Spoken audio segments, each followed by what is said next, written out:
NASA के scientist को finally हमारे यूनिवर्स का सबसे बड़ा स्टार मिला। हमारे यूनिवर्स में सबसे बड़ा स्टार कौन सा है, एक स्टार होता क्या है और आखिर एक स्टार साइज में इतना बड़ा बन कैसे जाता है, आज हम जानेंगे सब इस वीडियो में। सबसे पहले ये समझते हैं कि एक स्टार होता क्या है। हमारे सोलर सिस्टम में सबसे बड़ा प्लेनेट जुपिटर, जो कि अर्थ से 11 गुना बड़ा है, वो भी आखिर एक फेल्ड स्टार है। जुपिटर में वो सारे मटेरियल्स हैं जो एक स्टार में होता है। जुपिटर एक गैस जाइंट है और स्टार्स भी एक गैस जाइंट ही होते हैं। बस फर्क इतना है कि जुपिटर में स्टार्स के कंपेयर में ये एलिमेंट्स काफी कम होते हैं। लेकिन अगर हम जुपिटर के अलावा बाकी स्टार्स को देखें तो स्टार्स सबसे पहले शुरू होते हैं ब्राउन ड्वार्फ स्टार्स से। ब्राउन ड्वार्फ स्टार्स भी एक फेल्ड स्टार होते हैं जो कि प्रॉपरली स्टार नहीं बन पाते, और ब्राउन ड्वार्फ के स्टार का साइज जुपिटर के कंपेयर में 13 से 90 टाइम्स ज्यादा बड़ा होता है, जिसका मतलब है कि अगर हम 90 जुपिटर को भी कंबाइन करें तो भी हमें एक स्टार नहीं मिल सकता। लेकिन अगर हम ब्राउन ड्वार्फ स्टार्स में और ज्यादा मास डालें तो ब्राउन ड्वार्फ स्टार बड़े नहीं हो जाएंगे साइज में, लेकिन उसका कोर डेंस हो जाएगा, जिससे प्रेशर क्रिएट होता है। जो हाइड्रोजन गैस है वो फ्यूज होके हीलियम में बदल जाएंगे, तो पॉसिबिलिटी है कि वो एक स्टार बन सकता है। और जब एक सर्टेन डेंसिटी को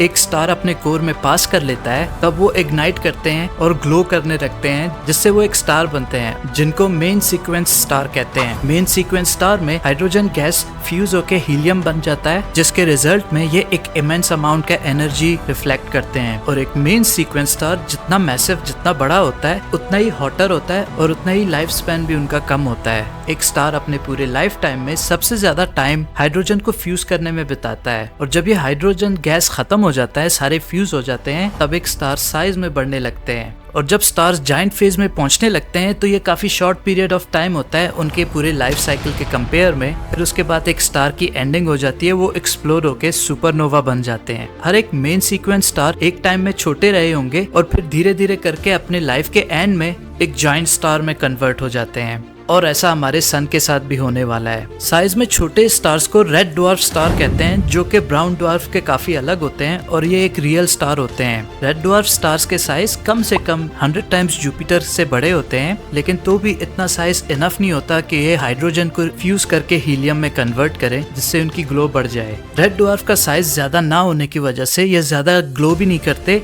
और ज्यादा हॉट भी नहीं होते। और रेड ड्वार्फ को देखने के लिए हमें टेलीस्कोप चाहिए, क्योंकि ये ज्यादा ग्लो नहीं करते तो हम नेकेड आइज से उसको देख नहीं सकते। और रेड ड्वार्फ स्टार सिर्फ एक अकेला ऐसे स्टार हैं जो अपने साइकिल के एंड में बड़े होने की जगह श्रिंक होके छोटे हो जाते हैं और व्हाइट ड्वार्फ्स में कन्वर्ट हो जाते हैं। और रेड ड्वार्फ्स हमारे यूनिवर्स में सबसे ज्यादा पाए जाते हैं। उसका रीजन ये है कि अपने गैस को स्लोली बर्न करके ये काफी ज्यादा साल तक जीते हैं, पॉसिबली ट्रिलियंस ऑफ ईयर्स। जिसका मतलब है कि यूनिवर्स के क्रिएशन के टाइम से लेकर आज तक सारे रेड ड्वार्फ्स हमारे स्काई में प्रेजेंट है, और उनमें से कोई भी आज तक अपने साइकिल को एंड नहीं कर पाए। हमारे अर्थ के सबसे पास स्टार का नाम बर्नार्ड स्टार है, जो कि एक रेड ड्वार्फ है, लेकिन तो भी हम इसे अपने आंखों से नहीं देख सकते, हमें एक टेलीस्कोप की जरूरत पड़ती है। स्टार के नेक्स्ट स्टेज में हमारा सन आता है। हमारे सन जैसे स्टार, जो कि एक एवरेज स्टार होते हैं, ये रेड ड्वार्फ स्टार के कंपेयर में काफी ज्यादा हॉटर होते हैं और काफी ज्यादा ब्राइट होते हैं। लेकिन हमारे यूनिवर्स के बाकी स्टार के कंपेयर में हमारा सन एक एवरेज स्टार है, और हमारे पूरे सोलर सिस्टम में 99.8% का मास सिर्फ हमारा सन होल्ड करता है। और बाकी जितने भी सारे प्लेनेट और सेलेस्टियल ऑब्जेक्ट्स हमारे सोलर सिस्टम में हैं, उनका मास सिर्फ 0.2% है हमारे स्टार के कंपेयर में। हमारा सन हमारे सबसे करीबी स्टार बर्नार्ड स्टार के कंपेयर में 7 गुना मैसिव है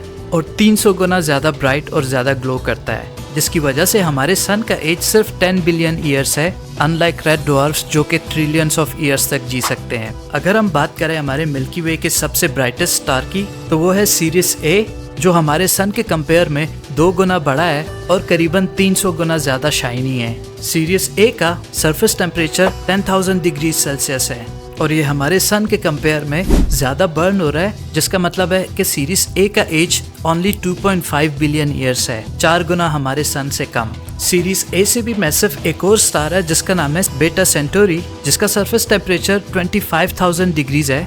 बेटा सेंटोरी हमारे सन के कंपेयर में 13 टाइम्स लार्जर है, लेकिन ये 20,000 टाइम्स ब्राइटर है हमारे सन के कंपेयर में, जिस रीजन से बेटा सेंटोरी का लाइफ सिर्फ 20 मिलियन ईयर्स है। और जब हमारा सन हमारी गैलेक्सी का एक राउंड ऑर्बिट कंप्लीट कर चुका होगा, तब तक ये सारे स्टार्स मर चुके होंगे। लेकिन हमारे पूरे यूनिवर्स में जो सबसे बड़ा स्टार है, उस स्टार का नाम है R136A1, जो हमारे सन के कंपेयर में 315 गुना ज्यादा बड़ा है और 9 मिलियन टाइम्स ज्यादा ब्राइट है। ये एक काफी रेयर स्टार और काफी जॉइंट स्टार है जो हर सेकंड में 3000 million tons of material release करता है अपने स्टेलर विंड के थ्रू। स्टार इतने मैसिव स्टार फॉर्मेशन के रूल को ही चैलेंज करते हैं, क्योंकि एक स्टार जब इतनी तेजी से बर्न होने लगता है तो वो ज्यादा से ज्यादा गैस और मटेरियल्स रिलीज करते हैं, जिसकी वजह से वो साइज में काफी ज्यादा बढ़ नहीं सकते। लेकिन साइंटिस्ट का ये मानना है कि R136A1 स्टार शायद कभी बाइनरी स्टार हुआ करता था और बाइनरी स्टार्स के मर्ज होने से ये एक जायंट स्टार हमें देखने को मिला। और R136A1 का एज बहुत ही कम है, कुछ मिलियन ईयर्स का ही। जैसे कि मैंने शुरू में कहा, इवेंचुअली हमारे खुद का सन अपने साइकिल के एंड में काफी साइज में बढ़ सकता है। हमारा सन इतना मैसिव होगा कि जुपिटर के बाउंड्रीज तक भी हमारे सन के अंदर आ जाएगा। और इसी रीजन से हम इंसान दूसरे प्लैनेट्स को डिस्कवर करने की सोच रहे हैं, ताकि वहाँ पे हम अपना कॉलोनी बसा सकें और ह्यूमैनिटी को बचा सकें।